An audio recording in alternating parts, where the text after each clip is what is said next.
Terrific idea for a wedding portrait, Joe. I wish I could use the dress for the ceremony. Great place, pal. Didn't I tell you? Real Western atmosphere. He's kidding. Deep in his heart, he knows that real ghost towns don't sell frozen yogurt. Joe, come out with us next time we camp out in the desert. I think you'll like it. You gotta be kidding. No. All those bugs, the curly things, forget it. Oh, wow.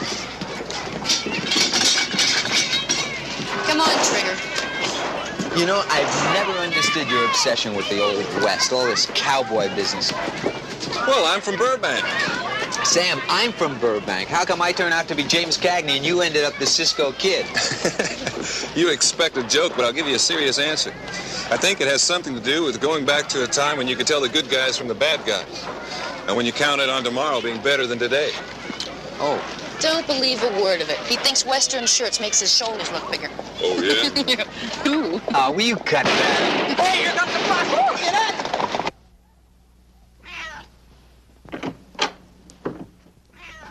Shane, didn't I let you out when we left? Listen, I'll heat the pizza. You guys clear the table, okay? Just because Joe's here, I guess we'll have to eat off plates. This technical stuff yours? Nope. When I come to L.A. for the weekend, I try to leave the job at Tucor behind me. Looks like Carol's got a paper due. Effectiveness study of low-level radiation testing. That's my darling. Aha! Okay. There you go. Come on. Isn't this great? You're a successful chemical engineer. I'm doing what I always dreamed of doing. You've got this terrific woman you're marrying. I'm still maintaining my high standards. What a life. Joe? I'm scared out of my skull. About what? I don't know. Maybe it's just working in the nuclear industry. It doesn't take much to get a guy edgy. But at my plant, I've picked up on carelessness, sloppy work. It's not safe there. Well, it's pretty scary, all right. That's not the only thing that scares me. See, they've got me pegged as a troublemaker at Tucor. I can relate to that. I get the feeling they're keeping an eye on me. And they should, too. I am out to get the goods on them. Sam, I'm going to use a scientific term on you. What is it? Paranoid. A little harsh, pal, but maybe it applies. You just don't know. Were either of you guys in the kitchen earlier today? No. Okay, I think someone was. They went through the cupboards and the drawers. How do you know? I wish I didn't have to admit this, but I love my kitchen. I know every inch of it. And things aren't where they were. I mean, everything is tidy but out of place. Listen, I'm a very jumpy person right now. Don't aggravate. Now, take it easy. It's not enough to go on. Check my file drawer, will you? It's okay. It's locked. No, I was using it all morning on my paper. I left it open. Shane. What? The cat. That's right. I thought I left him out, but he was in when we got back. You did let him out, hon. He came back in with whoever was here. Now, I almost wish they'd ransacked the place. This is so spooky. I mean, it's neater than when I left it. Listen, it could be nothing. Could be just a burglary. Don't they take things in a burglary? Oh, wow.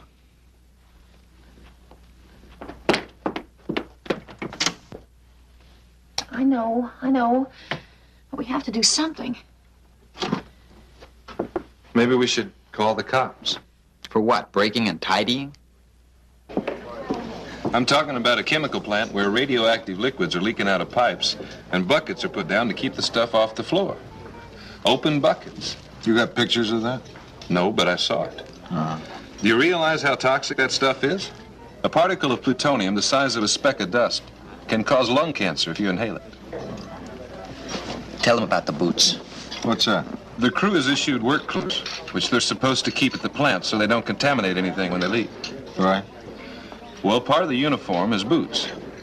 And as a precaution, they mixed up some indelible yellow paint and painted the toes of the boots before they handed them out. So the guards will know if they try to wear the boots home. Well, isn't that kind of precaution common in the nuclear industry? It's good they're cautious. I'm saying they're not cautious enough. You see, the crew really likes those boots. and they're a hassle to change. So they fooled around with some solvent and took the yellow paint off. Oh, Those boots are tracking stuff all over the town. like radiation. Sometimes.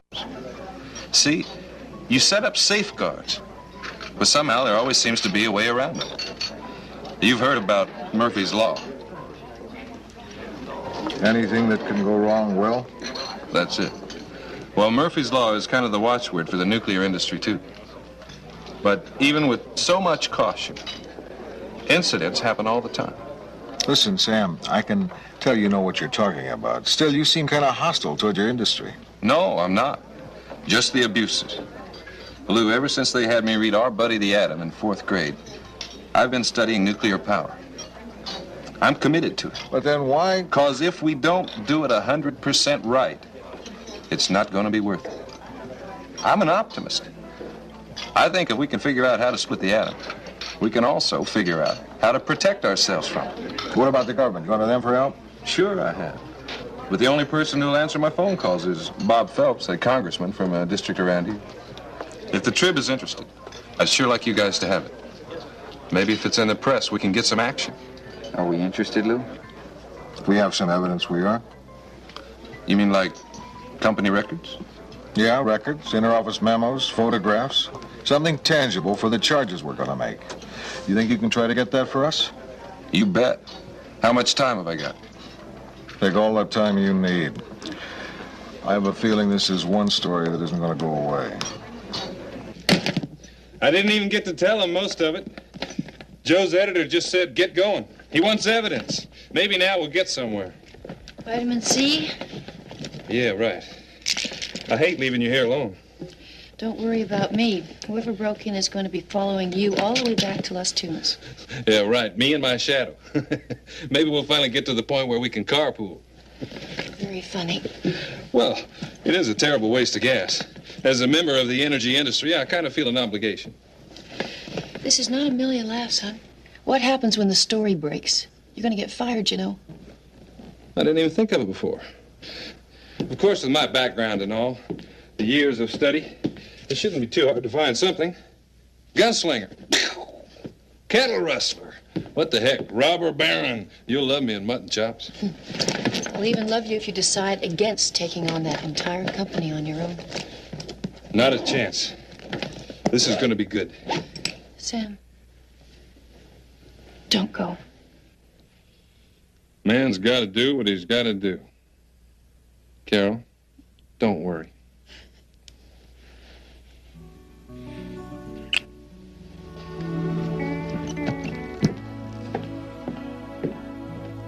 Sam, hat.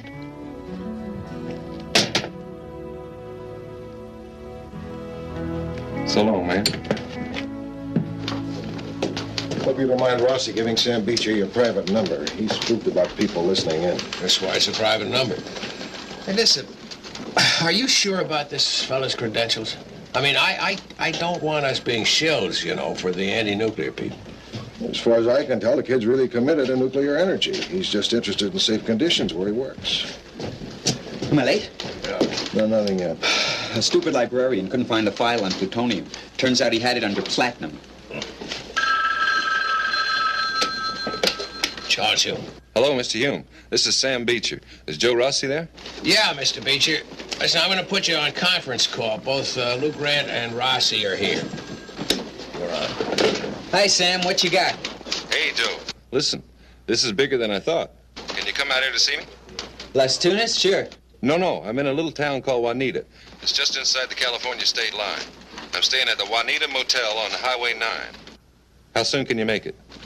7 tonight? Swell. Hey, Carol was going to come up for the weekend. Can she come along with you? Sure, I'll swing by and pick her up. Thanks. Lou, you still there? Yeah, Sam, what is it? I've got what you asked for. Records, photographs, the works. Terrific. Now relax, Rossi's on his way. Well, that's what I intend to do. As soon as I settle in, I'm going to buy myself a beer and send the Trib the bill. We'll even cover you for a pickled egg. Okay. See you at 7, Joe. Right, pal. Sounds promising. Here we go.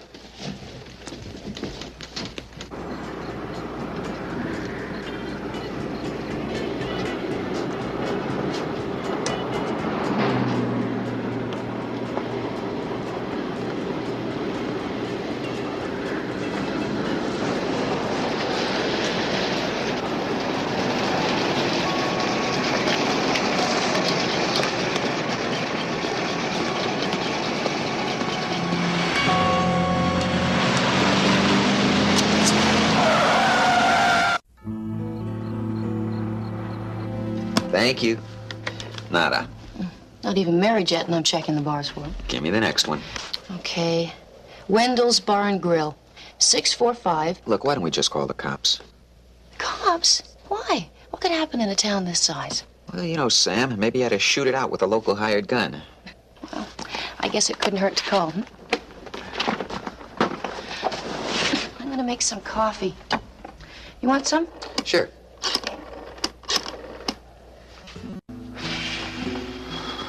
Hello, officer. My name's Joe Rossi.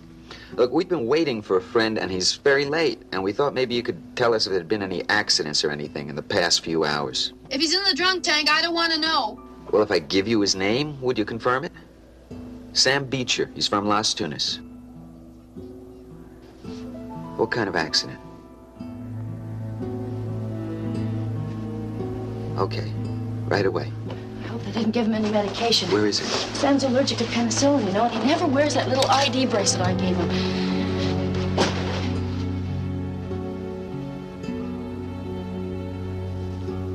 Oh, my God, no. What do you mean you're not gonna hold the guy? He killed my best friend. Did you people test him? Did you bother to find out if he'd been drinking? Yes, we did. He hadn't. According to some people in the bar, Mr. Beecher had. Now, I'm not saying he was intoxicated, but it's quite possible his reflexes were slowed by alcohol. I can't believe this. You're talking like he had it coming. Mr. Rossi, I'm sorry. I wish it hadn't happened. But the facts are that Mr. Rindell was driving within the prescribed speed limits. He had not been drinking. Now, your friend had. He crossed the street in the middle of the block. Now, from our point of view, it was an accident. We don't intend to charge a driver. What if it wasn't an accident? What do you mean by that? This man was bringing me some information, all right? Some very damaging information. This wasn't just some local Yahoo jaywalking. Mr. Rindell was just passing through town on his way from Ohio to L.A. Where in Ohio? Sandusky. Sandusky. Joe, just let it be. I want Sheriff Turner to be aware he may have a murderer in custody. Is that the man? Yes, ma'am. Excuse me. Mr. Rindell, I don't think we'll need you anymore tonight. Officer Griffin will take you to a motel. You rest up for a few days. Did the doctor give you something to help you sleep? Yes, sir. I hope they work. I just called my wife. She's coming out from Los Angeles to get me. I was supposed to meet her there. I don't think I'll ever drive again. I think.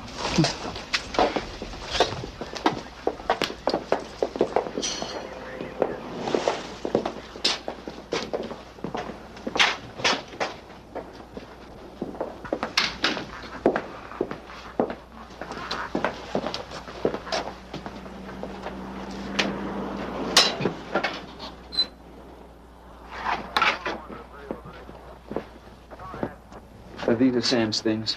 That's right. We're going to have him inventory. This is his fiancée. They ought to go to her. Well, did he have any immediate family? No. I was going to be it. Oh. Well, listen, if you'd like to go through these things, it's all right, but I can't let you take anything just yet. Thanks.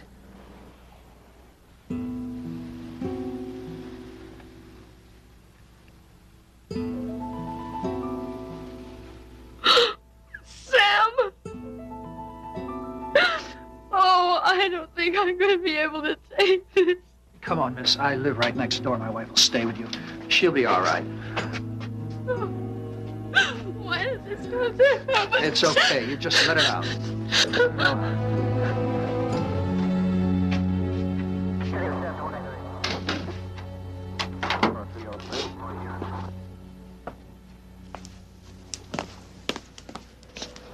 Excuse me. Yes. I'm a reporter for the Los Angeles Tribune. Can I ask a few questions? I'm a friend of the deceased. What can I do for you? Were there any papers or anything at the scene when you got there? A long white business envelope? Yeah, could be. Sure, I remember picking it up.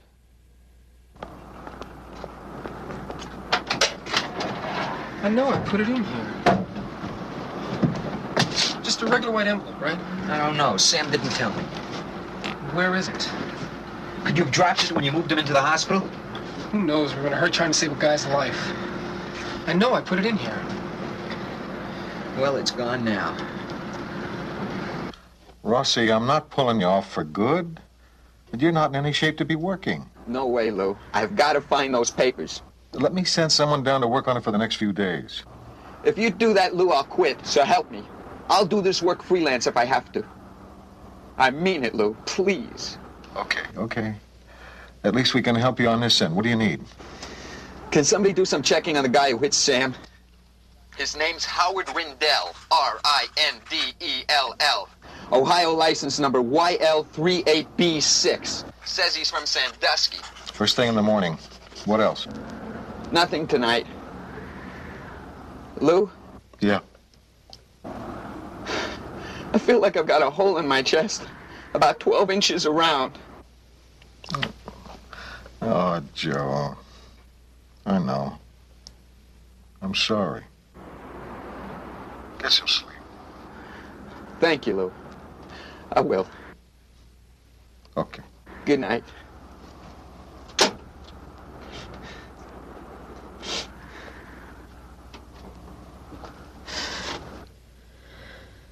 I don't know what I'm gonna do about a funeral. Yeah. You know, he used to tell me that he wanted to lie on the crest of a hill under a Joshua tree. How am I going to do that? His folks are buried in Glendale.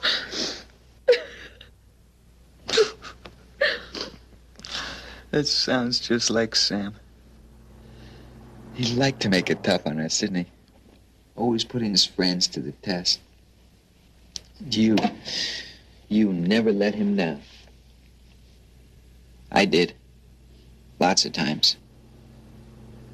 But never as bad as I did on this. I feel like it's my fault.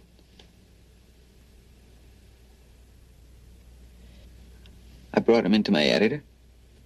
We sent him back there.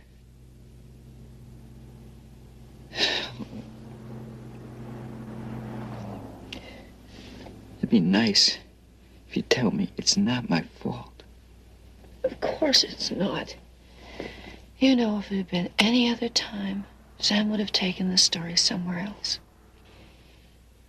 Joe, you were a good friend to him. Oh, what am I doing? No, that's good. Don't fight it. You gotta get some sleep. Yeah. Come on.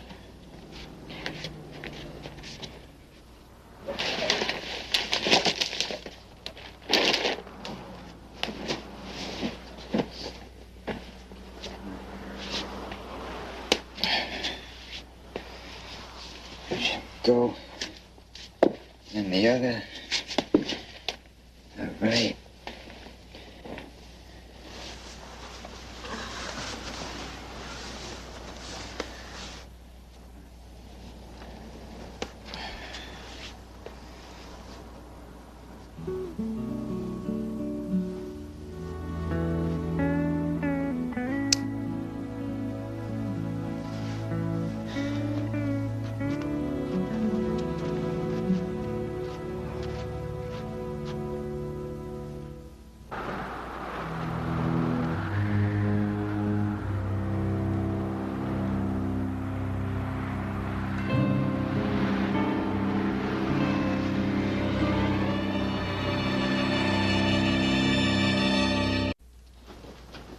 Are we finished here? Yep. Okie doke, that's it.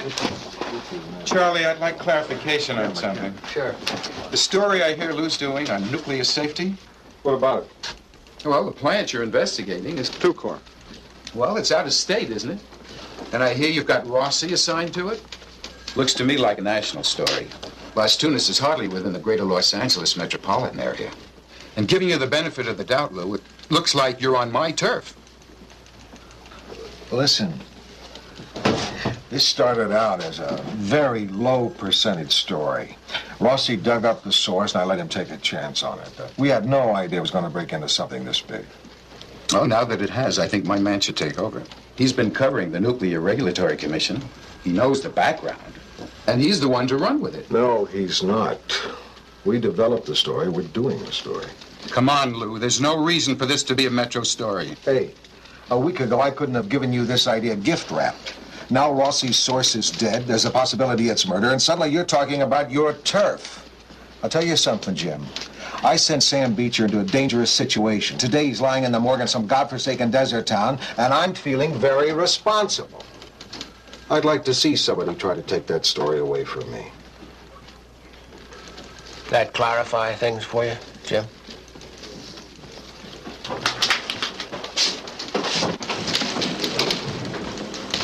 Lou? Yeah? I'm waiting for a call back on that guy Rendell. Should know something about him in a few minutes. And I talked to Congressman Phelps. Did he sound interested? He's so interested he's in your office.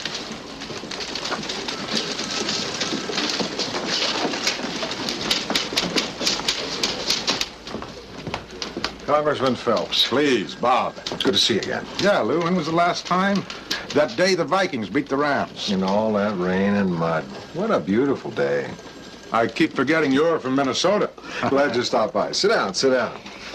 Did you know Sam Beecher? Only on the phone. I was very impressed with him. What happened there? We don't know yet. Looked like an accident, but maybe not. He made a lot of enemies lately. Yeah? At Tucor? He didn't tell me. What did he tell you? He outlined conditions at the plant, things he said were unsafe. Why'd he pick you? I suppose because I'm in the House Occupational Safety Subcommittee. Ah, looks like you've got a hot issue to work with.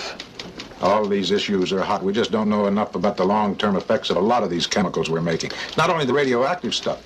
Look how long it took us to understand the dangers of working with asbestos. Or lead. Exactly.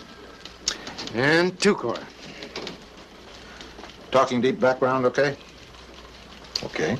We've been trying to nail Tucor for some time. Not easy. You mean that? You've got the weight of the federal government behind you. Yes. Got the weight of the federal government behind me, in front of me, and on top of me. Yeah, I know that feeling. And don't forget the nuclear lobby. They pack a lot of clout around Washington. So I've heard. Let's work together on this. Keep me informed on the Beecher thing. Tell me anything you feel you can. Meanwhile, I'll get my office looking into it independently. That's good to hear. Thanks for coming by. So long. So long, Bob. Thank you. Got the information on Rendell. Oh, what'd you find out? He's from Ohio, all right. Sandusky. Works as a security guard for Continental Shoreline, What's that? a tiny company that makes oceanographic equipment. Nothing there, then. Except I traced it through 2 holding companies, a couple of false fronts. And guess what? It's a subsidiary of Tucor.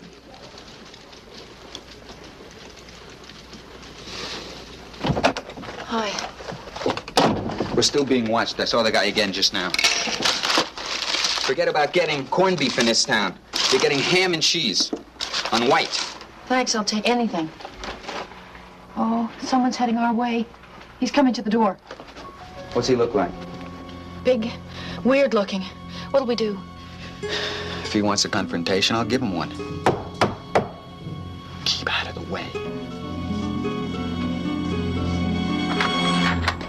Hi, Rossi. Lou sent me down to get some shots. I know.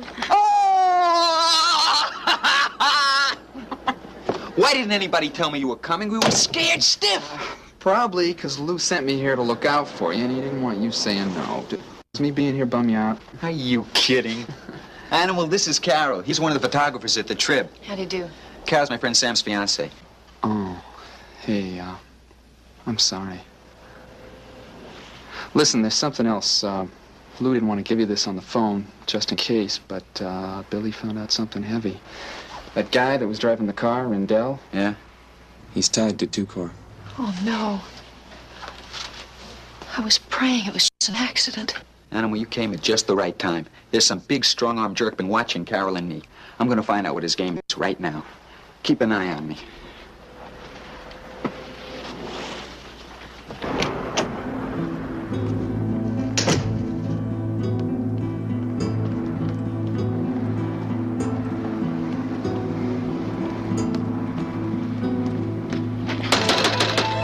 Tell whoever it is you're talking to I'm getting sick and tired of this harassment. I'll have to call you back. Something just came up. Did you hear me? You know, it's all right. I'm okay. I'll call you back later. Listen, Buster, you're not calling anybody for a while. You must think the press is pretty gutless trying to scare us off this way. I figured you was a reporter. Well, you figured right, and I'll tell you something else. I don't care what you try or how frightened I am, you're not getting me off this story. No, listen. I work for Tuco. I thought so. Who are you talking to just now? My wife. Your wife? Yeah, she's worried about me because I want to help you. Well, you have a funny way of doing it. I'm scared to death here. Why were you hanging around? Why didn't you just come up to me? Well, I wasn't sure about you. I wanted to make sure which side you're on. Who are you? No, there's no way I'm going to tell you that. I want to keep my job. Well, let's go someplace private. No, we may be watched. Come on. And don't ask me what my name is, because I'm not going to tell you. And if you happen to find out, I'm going to say I never spoke to you. Okay, what have you got for me? I've been working at Dupla, and ever since it was built 10 years ago. I was there when the accident happened. What accident? 6 years ago. That's what Sam was looking into. Check out the medical history of the employees. People are dead. Check it out. Listen, what kind of accident was it? Check it out. You'll see.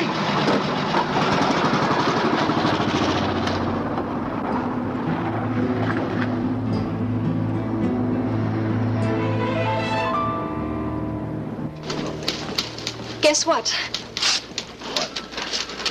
Congressman Phelps has backed off on his investigation of Tucor. Where'd you hear that? His secretary phoned me just now. Apologized for not returning all my calls, but said that the Tucor business had been temporarily tabled in favor of more pressing matters. Like the celebrity tennis tournament he's refereeing. I just got some copy on it. Sounds like he's beating a hasty retreat. He seems so gung-ho. Wonder what happened to him. Somebody get to him? Don't make me guess, Billy. Find out.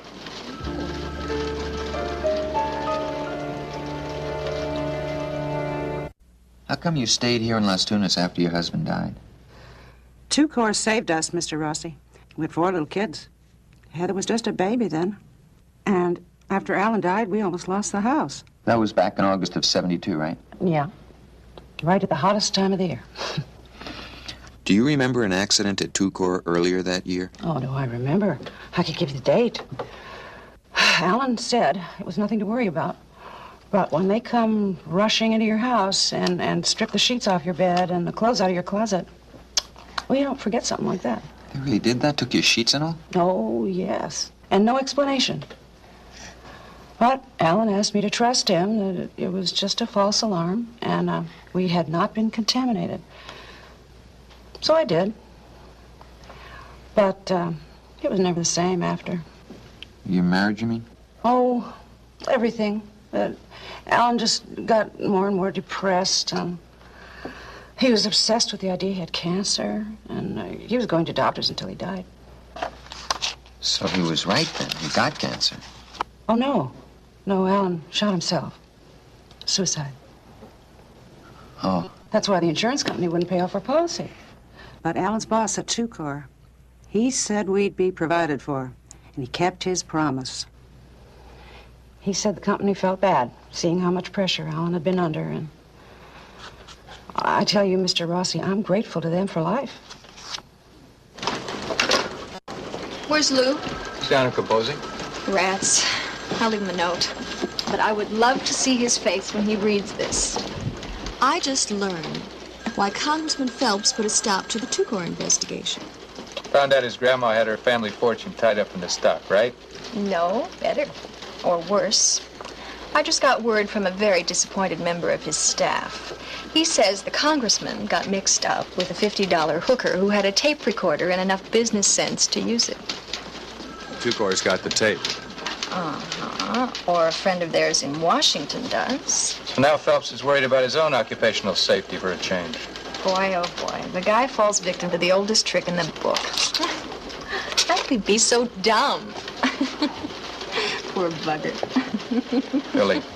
Yeah. It's not funny. Oh, sure, I know that. I didn't mean it. Art, I'm sorry. All right.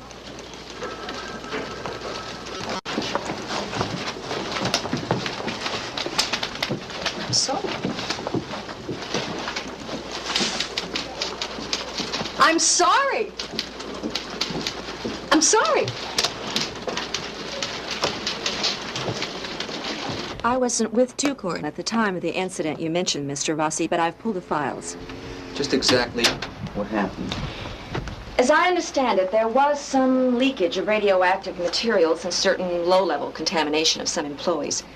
But you must know that great pains were taken to ensure that the contamination spread no further.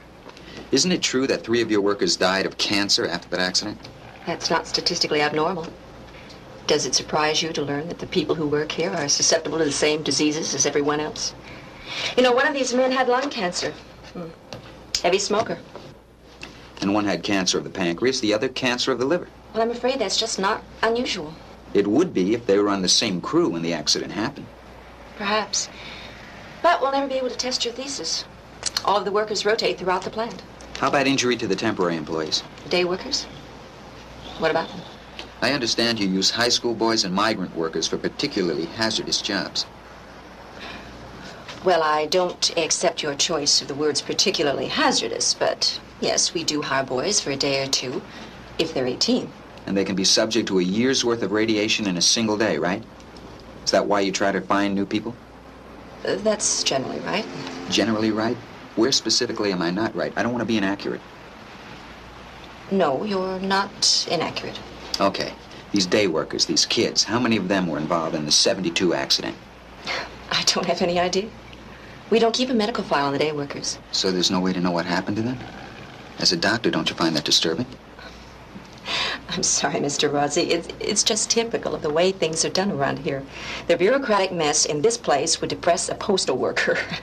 But you're supposed to be in charge of the medical records. And I don't have the budget or the staff to handle things any differently. But we are talking about the lives of people at Two-Court. Mr. Rossi, I know you're upset. You knew Sam Beecher. You think he was murdered. This is a small town. Word gets around. Off the record, you want my opinion of what happened? Yes. Nobody at Two-Court had Sam Beecher killed. Listen, I know these people. And nobody around here would have that much initiative. I got the next bill. Right. I've been working for Two-Court 8 years. I've seen some goose, and there's nothing wrong with me. That's not what Mary Lou says. Remember when I left my gloves in here that night? And we had to sneak in at 4 in the morning to get them back before work the next day. You mean you contaminated this place with radiation? Oh, I don't think we did any real harm. Of course, the chili in here has never been quite the same since. Yeah, it's better. I can hardly wait till they turn out the lights and the waitress glows in the dark. You didn't tell the owner about the gloves? Are you kidding? We like that guy. He could have really put a dent in his business. Anybody mind if I take a few pictures? You bet your life we do.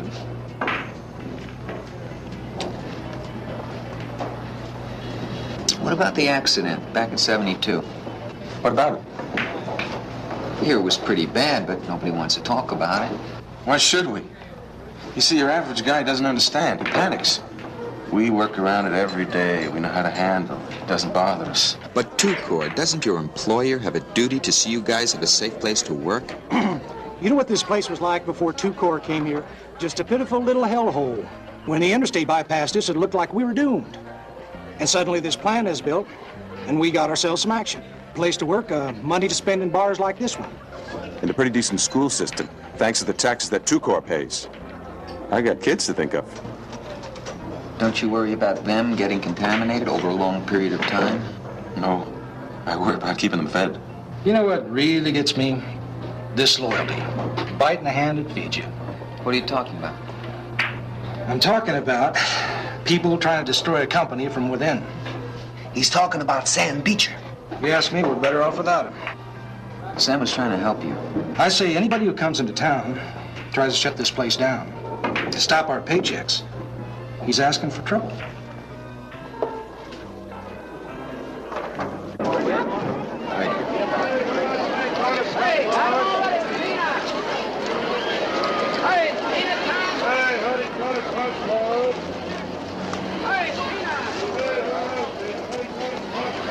Hi, Bob. Lou, hi. Some game, huh? Yeah, that's why we're both out here with 3 minutes left and a half. Don't you love a coach that goes into a stall after 10 minutes of play? Yeah.